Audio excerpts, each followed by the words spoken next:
વિદ્યાર્થી મિત્રો નમસ્કાર। આજે આપણે ધોરણ 6ની માતૃભાષાના 9મા એકમનો અભ્યાસ કરવા જઈ રહ્યા છીએ। તેનું શીર્ષક એ છે પાદર। પાદર શબ્દ એ આપણી ગ્રામ્ય સંસ્કૃતિનો શબ્દ છે। પાદર શબ્દ એ આપણે માટે ખૂબ પ્રાચીન અને જૂનો શબ્દ છે। પાદર શબ્દનો અર્થ થાય છે ગામની ભાગોળ। જ્યાં ગામના ઢોર ઊભા રહેતા હોય એ ભાગોળને બીજા નામે પાદર પણ કહેવામાં આવે છે। અને આપણે ગામનો ગોંદરો પણ ઘણી વખત આમને કહેતા હોઈએ છીએ। તો ગામનો ગોંદરો, ભાગોળ, પાદર આ બધા સમાનાર્થી શબ્દો છે। તો અહીંયા લેખક છે એમણે આ પાઠનું શીર્ષક પાદર એવું આપ્યું છે। આ એકમની શરૂઆત કરતાં પહેલાં આપણે લેખકનો પરિચય મેળવીએ। લેખક છે ડૉક્ટર કિશોરસિંહ સોલંકી। એમનો જન્મ 1/4/1949માં થયો છે। કિશોરસિંહ સોલંકીનો જન્મ બનાસકાંઠા જિલ્લાના મગરવાડા ગામમાં થયો હતો। ગુજરાતી સાહિત્યમાં કવિતા, નવલકથા, નિબંધ તેમજ ટૂંકી વાર્તા જેવા વિવિધ સાહિત્ય સ્વરૂપો તેમણે ખેડ્યા છે। એટલે કે તેમણે કવિતા, નવલકથા, નિબંધ, ટૂંકી વાર્તા જેવા સાહિત્ય સ્વરૂપોમાં પોતાનું પ્રદાન કર્યું છે, પોતે લેખન કર્યું છે। વીરવાડા તથા અરવલ્લી એમની નોંધપાત્ર નવલકથાઓ છે। અને હૈનકા જેવું પ્રયોગશીલ કાવ્યરૂપ તેમણે ખેડ્યું છે। અહીંયા પાદર છે એ સાહિત્ય પ્રકારની દ્રષ્ટિએ જોવા જઈએ તો નિબંધ પ્રકાર છે। પાદર નિબંધ એ આપણી વિસરાતી જતી ગ્રામ ચેતનાને ઉજાગર કરે છે। અહીંયા લેખકે પાદર વિશેના પોતાના સંસ્મરણોને કાવ્યમય ભાષામાં રજૂ કર્યા છે। આપણે આ એકમને માણીશું। ચાલો વિદ્યાર્થી મિત્રો આપણે એકમ તરફ જઈએ। અમે પાદરમાં રમીએ। છોકરાઓ છે ને, ગામડાના બાળકો, એની પાસે અત્યારે છે રમવાના સાધનો નહોતા, ત્યારે પાદરે પહોંચી જાય અને પાદરે એ પોતાની રમતો રમતા। એટલે અમે પાદરે રમીએ। પાદર શબ્દ સાંભળતાની સાથે જ અમને આનંદ થાય છે। અરે અમારા પગ નાચવા માંડે છે। જાતે પાદરની રેતી એ જાણે કે અમને બોલાવતી હોય એવું લાગે છે। પાદર શબ્દ સાંભળવાની સાથે જ છોકરાઓમાં એક આનંદ આવી જાય, એમના પગ જાણે કે નાચવા માંડે અને જાણે કે પાદરની રેતી એ અમને બોલાવતી હોય ને એવું લાગવા માંડે છે। અમે પાદરને ગોંદરું એવા નામથી ઓળખીએ છીએ। મેં તમને શરૂઆતમાં કહ્યું ને કે પાદરને માટે ગોંદરું શબ્દ પણ વાપરવામાં આવે છે। ઘણા ભાગોળ પણ કહે છે, તો પાદરને અમે ગોંદરું એવા નામે ઓળખીએ છીએ। અમારા માટે ગોંદરું એ ચોકલેટ જેવું છે, એને મમળાવવાની મજા આવે। ચોકલેટ ખાય તો છોકરાને કેવી મજા આવે, ચોકલેટ મોઢામાં હોય ને ચગળતા હોય, મમળાવવું એટલે ચગળવું। ચોકલેટ ચગળતા હોય કેવી મીઠાશ આવે, એવી જ મીઠાશ અમને ગોંદરે જતા આવે, એવી જ મજા અમને ગોંદરે જતા આવે। મારા ગામના ગોંદરે 2 વિશાળ વડ એટલે વડલા, જે દર વર્ષે પોતાની વડવાઈઓ વધારતા જાય। વડલા હોય એની વડવાઈઓ લાંબી થતી જાય ને। સામેના ભાગે ઊભેલી પીપરો અને પીપળા, બીજી બાજુ લીમડા, ગોંદરાની પાસે આવેલા કૂવામાંથી ગામ પાણી ભરે. મોટો હવાળો, હવાળો એટલે અવેડો, 2 બળદની જોડી કોસથી હવાડો ભરે. વચ્ચેના ભાગમાં ઝીણી ઝીણી વેળું, એ અમારું પાદર. પાદરનું વર્ણન કરતા લેખક જણાવે છે કે ગામનો ગોંદરો, 2 મોટા 2 વિશાળ વડ, એની વડવાઈઓ વધારતા જાય. સામેના ભાગે પીપરો અને પીપળાઓ, એની બીજી બાજુ લીમડા. આ ગોંદરા પાસે કૂવો, કૂવામાંથી ગામ આખું પાણી ભરે. એની બાજુમાં મોટો અવેડો, એ અવેડામાં 2 બળદોની જોડી કોસ હલાવે અને કોસથી પાણી એ શેમાં ઠાલવે? હવાડામાં ઠાલવે. અને વચ્ચેનો ભાગ જે છે મેદાન જેવો, એ અમારું આ પાદર. અને પાદરમાં ઝીણી ઝીણી રેતી, વેળું એટલે રેતી. ગોંદરે તો આખા ગામના ટાબરિયાનો મેળો જામે. ટાબરિયા એટલે નાના છોકરાઓ, એને ટાબરિયા કહેવાય દેશી ભાષામાં. ગોંદરે તો આવા નાના નાના છોકરાઓનો મેળો જામે. કોઈનું છોકરું ઘર, વાસ કે શેરીમાં ન મળે. કોઈ છોકરાઓને તમે શોધવા જાઓ તો એ ઘરમાં ન હોય. પોતાના વાસ એટલે કે પોતે જે વિસ્તાર આપણે કહીએ ને, પાડોશ, આડોશ પાડોશ, એ વિસ્તારમાં ન હોય, કે ન તો પોતાની શેરીમાં હોય. મળે તો ગોંદરે મળે. એને શોધ કરવી હોય તો ક્યાં મળે? ગોંદરે એની શોધ થાય. છોકરું ક્યાંક વડની વડવાઈએ કે ઝાડની બખોલમાં છુપાયેલું હોય. છોકરાને ગોતવા જવું હોય તો ક્યાંય ગામમાં ન મળે. પણ છોકરું ક્યાં મળે?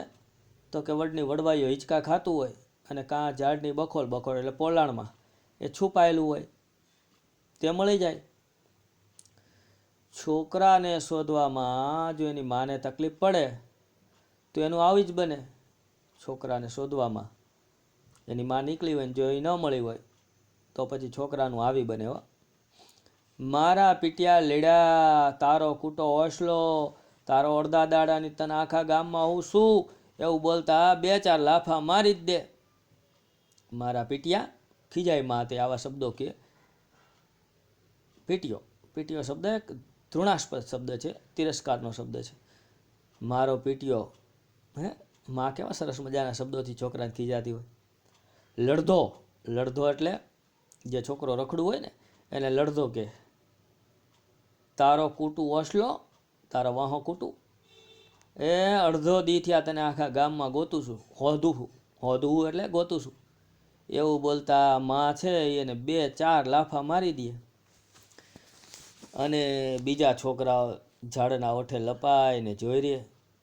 બીજા છોકરાઓ જ્યારે માં આવી રીતના મારતી હોય એના પોતાના છોકરાને, તો બીજા છોકરાઓ ઝાડમાં છપાય, લપાય, છુપાય ને જોયા કરે ને અંદરો અંદર કે ચેવો માર્યો નહીં, ચેવો માર્યો.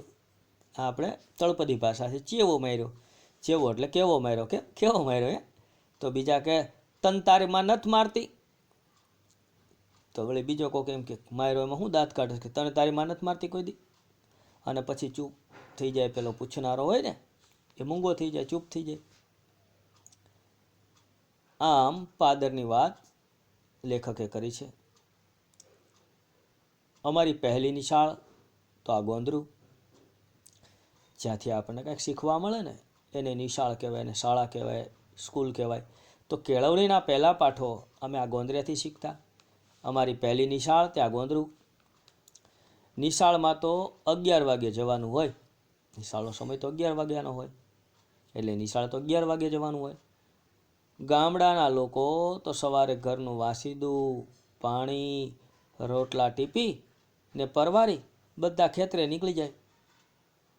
અને અમે ભણેશ્રીઓ નેવાનો છાંયડો નજીક આવે ત્યાં સુધી તો ફાટેલી થેલીઓમાંથી ફાટેલી ચોપડીઓ, નોટોના પાના આઘા પાછા કરી, તૂટેલી સ્લેટના કકડા મિલાવતા, કંઈક લખીએ ન લખીએ અને ગોંદરે જવા નીકળી પડીએ.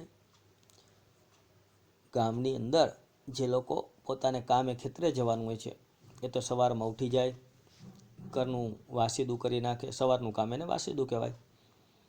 રોટલા બનાવી નાખે, પાણી ભરી લે અને પરવારી જાય, એટલે કે નવરા થઈ જાય. નવરા થઈને ખેતરે ચાલ્યા જાય. પણ અમે બધા તો ભણેશ્રી એટલે ભણવાવાળા એમ. એ નેવાનો છાંયડો નજીક આવે ને ત્યાં સુધી, એટલે ખરો સૂરજ આગળ આવી જાય મને નેવાનો છાંયડો પડવા માંડે, નેવું એટલે છેલ્લું નળિયું એ ફળિયામાં પડવા માંડે ને ત્યાં સુધી તો અમે શું કરીએ, ત્યાં સુધી તો ફાટેલી થેલીઓ હોય. અત્યારે જેવા તમને બેગ મળે, દફતર મળે એવા દફતર તો નહોતા, પણ થેલી ફાટેલી હોય. અત્યારે તમને નવી ચોપડીઓ, નવી નોટબુકો મળે. એવી નોટબુકો પહેલાં છોકરાઓને ન મળતી, અમને બધાને. અમને બધાને કેવા ચોપડા મળતા ખબર? આગલા ધોરણમાં મોટા ભાઈ બહેનો ભણી ગયા હોય ને, કે સંબંધીના છોકરાઓ ભણી ગયા હોય, એના ચોપડાઓ વાપરેલા અમને મળતા, નવા પુસ્તકો ન મળતા.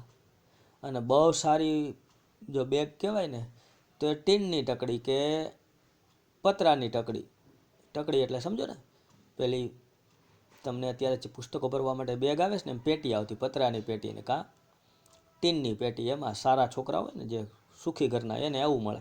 અત્યારે તમને જે પાછળ લટકાવીને વટ પડતા જાઓ તમે સ્કૂલે, એવી બેગ તો હતી જ નહીં ત્યારે.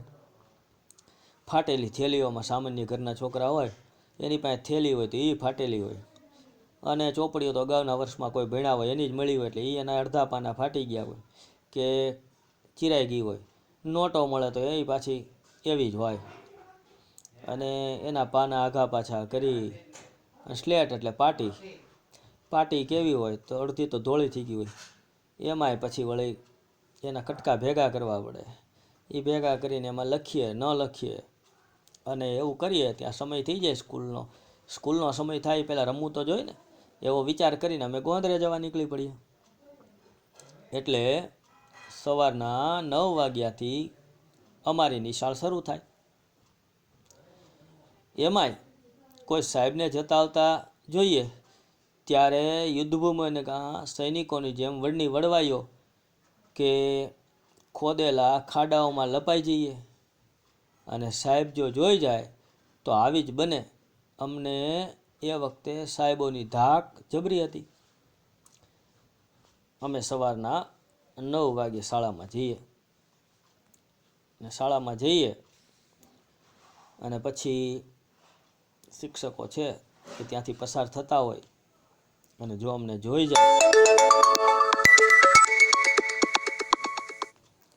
તો સમજો કે અમારું આવી જ બન્યું.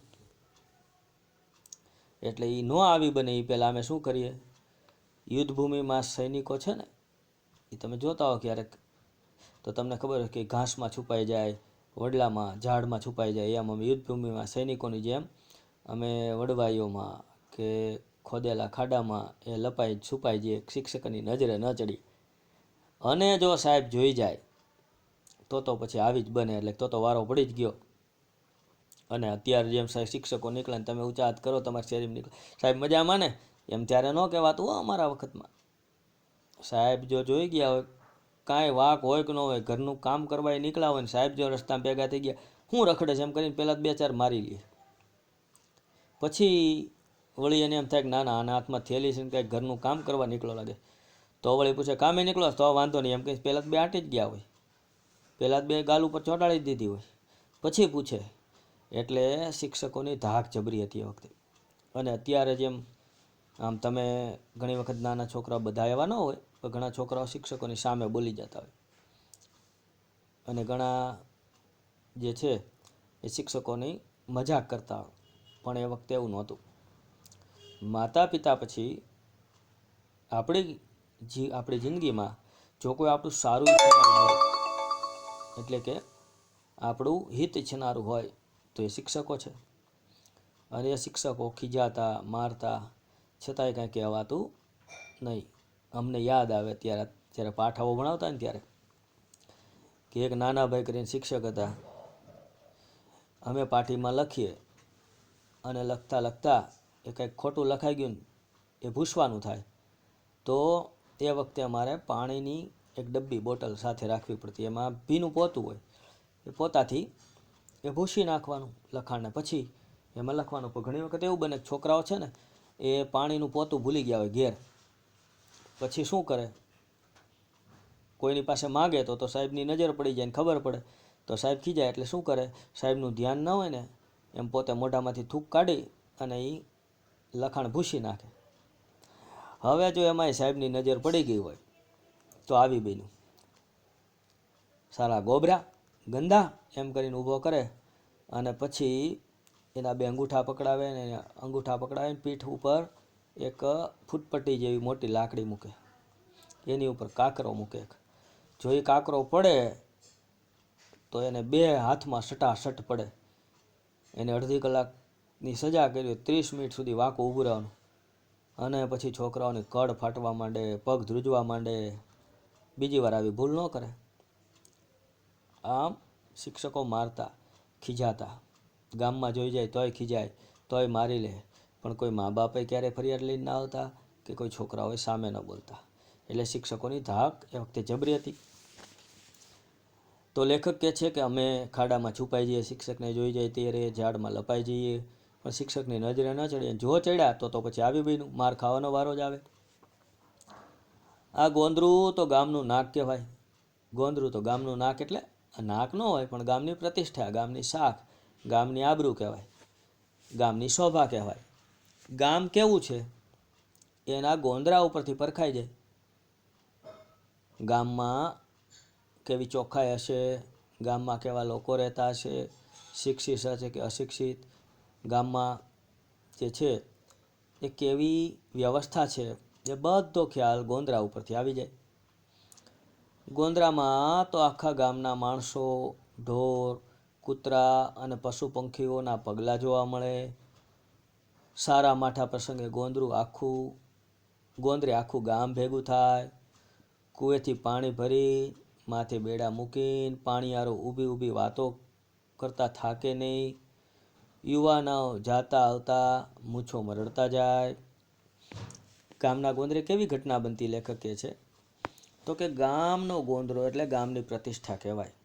અને ગોંદરા ઉપરથી આખા ગામની શકલ કે કેવું ગામ છે, એની તાસીર કેવી છે એનો ખ્યાલ આવી જાય. કારણ કે ગોંદરે તો આખા ગામના માણસો નીકળે, ભેગા થાય. અરે ગામના ઢોર, ગામના કૂતરા, ગામના પશુ પંખીઓ એ પણ ત્યાંથી પસાર થાય એટલે એના પગલાંની છાપ પણ એ ગોંદરે જોવા મળે. કોઈ શુભ પ્રસંગ હોય, એટલે કે કોઈ ઉત્સવોની ઉજવણી હોય, કોઈ લગ્ન પ્રસંગ હોય, તો ગામના લોકો પાદરે ભેગા થતા, ગોંદરે ભેગા થતા. એવી જ રીતે કોઈ માઠો પ્રસંગ હોય, કોઈ મૃત્યુ થયું હોય, તો એ પણ લોકો ગામના ગોંદરે ભેગા થતા. અને કૂવેથી પાણીયારીઓ છે ને એ પાણી ભરે, ગામના પાદરમાં કૂવો, કૂવેથી પાણીયારીઓ પાણી ભરે. પાણી ભર્યા પછી માંડ મોકો મેળ્યો હોય ઘરેથી નીકળવાનો, એટલે ઊભી ઊભી એકબીજા સાથે વાતો કરે. અને એટલી બધી વાતો કરે, વાત કરતાં કરતાં થાકે જ નહીં, માથે બેડું હોય તોય. અને યુવાનો ત્યાંથી પસાર થાય ને તો આવતા જતા આમ વટ પાડવા મૂછ મરડતા જાય. હો, પેલા આ મૂછનો વટ કરવો હોય ને તો માણસો પહેલાં મૂછ મરડતા. એટલે યુવાનો છે ને પોતાનો યુવાની દેખાડવા અથવા તો પોતાનો વટ પાડવા માટે મૂછ મરડતા જતા હોય. અહીંયા આપણે અત્યારે છે ને મૂછોનું પહેલાં હવે કાંઈ નથી, પણ પહેલાં સમયમાં છે ને અભિમાન કે સુરાતન બતાવવું હોય ને કોઈને તો સાચો આમ કે એટલે બતાવી દે, તો મૂછે તા દે, લે હાલે મૂછે તા દે, હું તો મડદનું ફાડ્યું છું, એમ સુરાતન બતાવે પોતાનું. આમ યુવાનો સુરાતન બતાવવા પોતાની મૂછો મરડતા જાય. ગામનો મેળો પણ ગોંદરે જ ભરાય. ગામમાં મેળો હોય તો એ મેળો ગામને ગોંદરે જ ભરાય. બહાર ગામથી ક્યાંય જવાનું હોય વાયા ગોંદરેથી. ગોંદરું તો ગામનો જીવતો જાગતો ચોપડો. એ બહાર ગામ જવું હોય ને તો ગામના ગોંદરેથી જ વાહન મળે, બસ મળે, અથવા તો ગોંદરેથી જ નીકળવું પડે. આમ ગોંદરો એટલે ગામનું પાદર, એ ગામનો જીવતો જાગતો ચોપડો. ચોપડામાં બધી નોંધ હોય, કોણ આવ્યું ને કોણ ગયું. એવા નામ લખાવ્યા વિના કોઈ આવી કે જઈ ન શકે. આ ચોપડામાં જેમ નીકળવું હોય કોઈ તો એને નામ લખાવવું જ પડે. એમ આ ગામનો ગોંદરો એ જીવતો ચોપડો કહેવાય. અને જીવતા ચોપડામાં જે પસાર થાય એમણે એનું પોતાનું નામ લખાવવું જ પડે. અને નામ લખાવ્યા વિના કોઈ ત્યાંથી પસાર થઈ શકે નહીં, કોઈ આવી કે જઈ શકે નહીં. કોઈનું મરણ થયું હોય તો મરનારનો ત્રીજો વિસામો ગોંદરે જ થાય.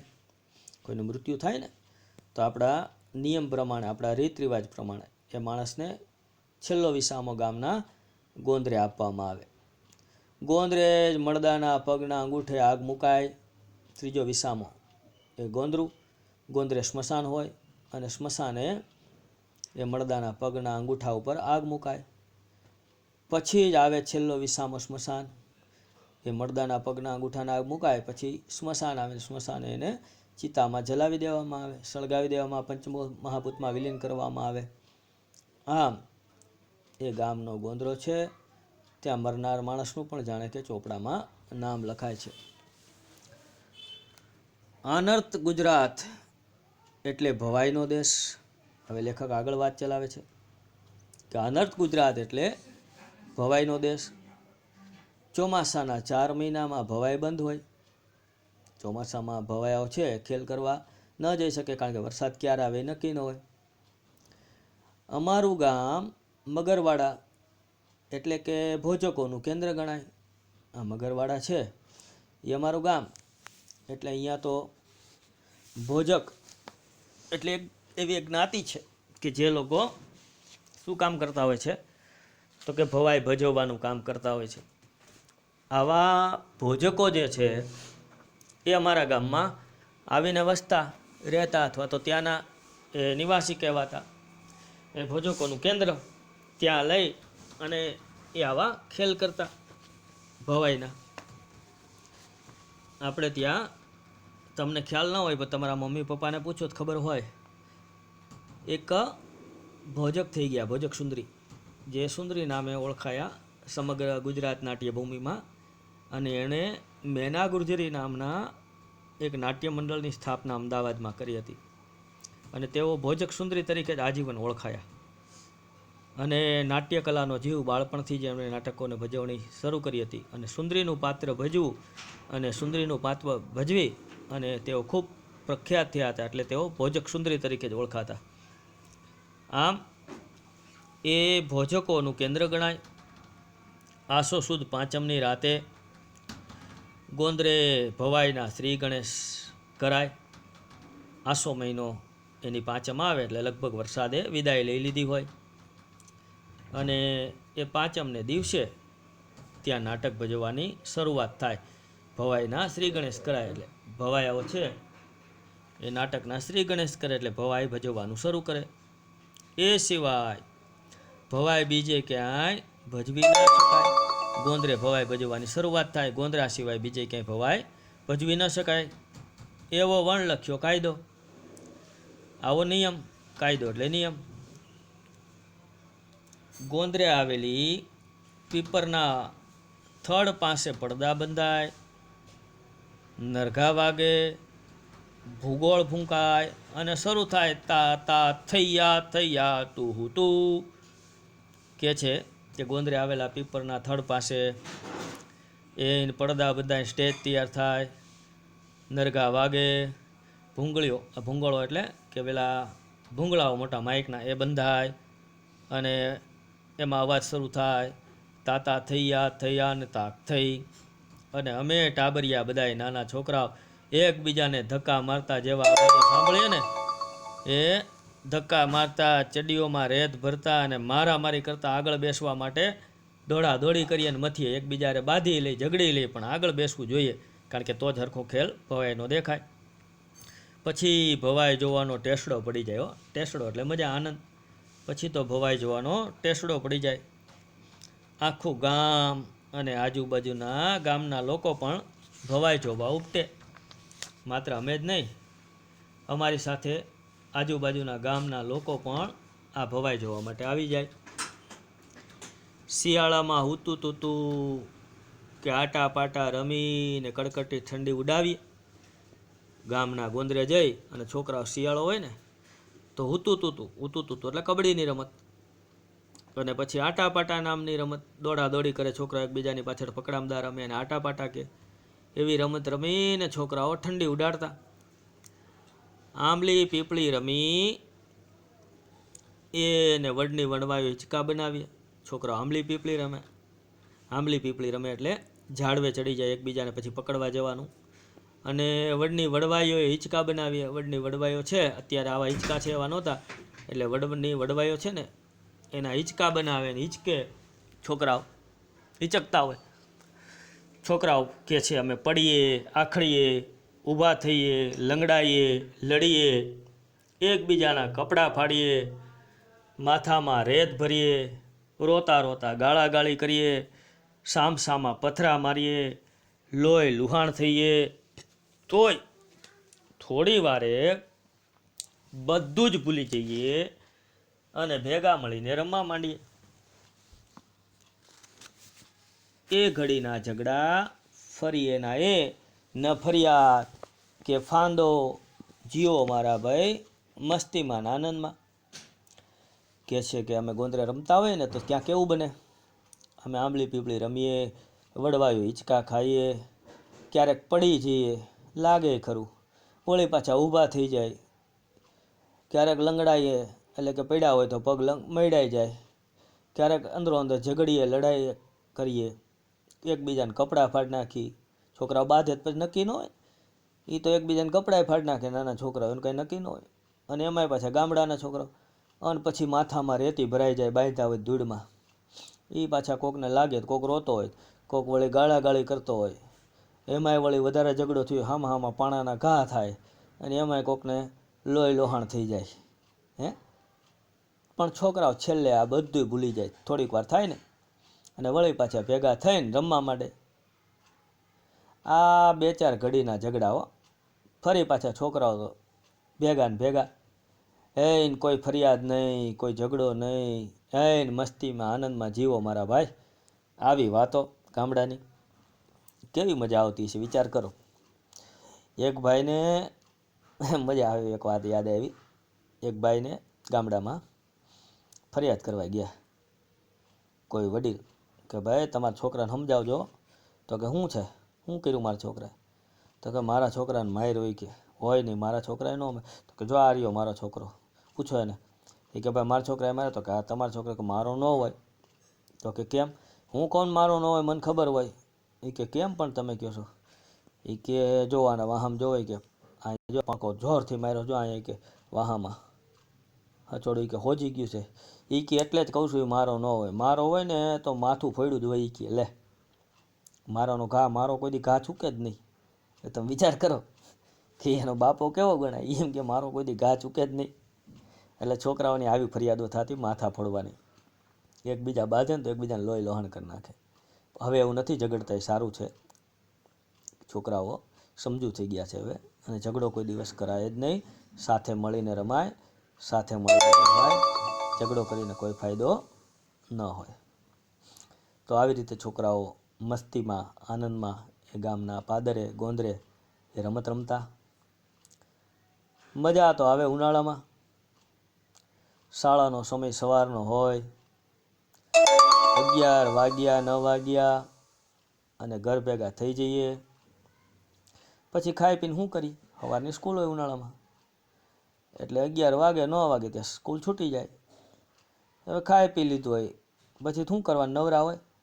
બપોરે ખેતરમાં ભાત લઈને ના છૂટકે બળબળતા બપોરના ગોંદરાની ગરમ લાય રેતમાં અડવાણા પગે દાંતતા જવાનું.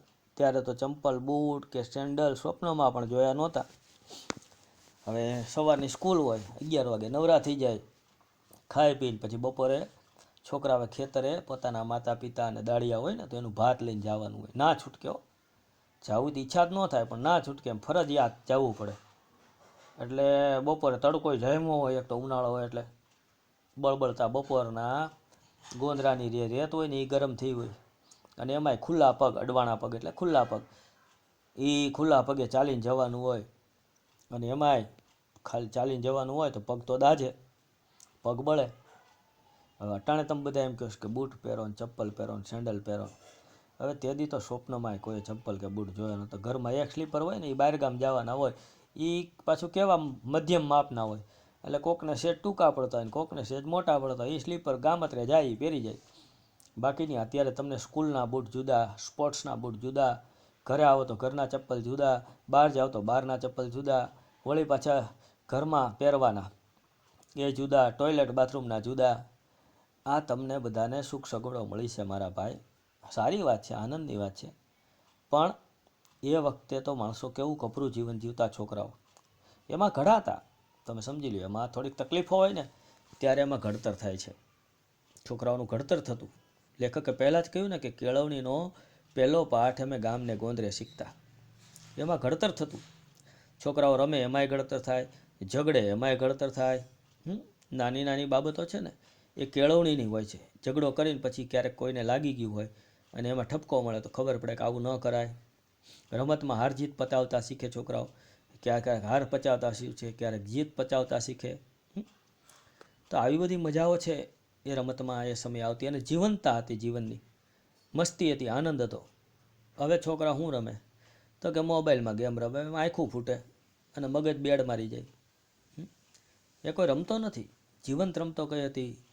કબડ્ડી છોકરાઓ રમે, આટાપાટા એટલે કે પકડમદા છોકરાઓ રમે, આંબલી પીપળી રમે, કુચામણીદા રમે, ગોળીએ રમે, વડવાઈએ હિંચકે. આપણે આ બધી જૂની રમતો છે, ઠેરીઓની રમતો. આવી જે રમતો, શહેરી રમતો હતી ને એમાં છોકરાઓનું ઘડતર થતું. અરે ક્રિકેટ રમતા ને ત્યાં સુધી સારું હતું, છોકરાઓના શરીરના અંગો કસાતા. હવે તો ક્રિકેટ છોકરાઓ ભૂલી ગયા, બસ મોબાઈલમાં જુદી જુદી આ ગેમો આવે છે ને એ ગેમો રમતા હોય. એનાથી માનસિક વિકાસ રૂંધાય છે, શારીરિક વિકાસ પણ રૂંધાય છે. એનાથી કોઈ ફાયદો નથી થતો. તમે વિચાર કરો કે દિવસે દિવસે આપણે નિર્માલ્ય થતા જશું જો આવી રમતોમાં પીડ્યા રહેશું ને તો. એટલે ઘરેથી બહાર નીકળો. અત્યારે માનો કે આ લોકડાઉનને કારણે તમને કદાચ બધાને સાથે રમવાનો મોકો ન મળે, પણ જ્યારે જ્યારે મોકો આવો મળશે ત્યારે એ બહારની રમતો રમો તો તમે ઘડાશો શરીરથી અને મનથી, બે રીતે. તન મન બેયનો વિકાસ થશે. તો છોકરાઓ આ રીતે બપોરે ભાત લઈને જાય ત્યારે તો એને ચપ્પલય ન મળે, બૂટય ન મળે, સેન્ડલય ન મળે. હવે એણે તો સ્વપ્નમાં આવી કોઈ વસ્તુ જોઈ નહોતી.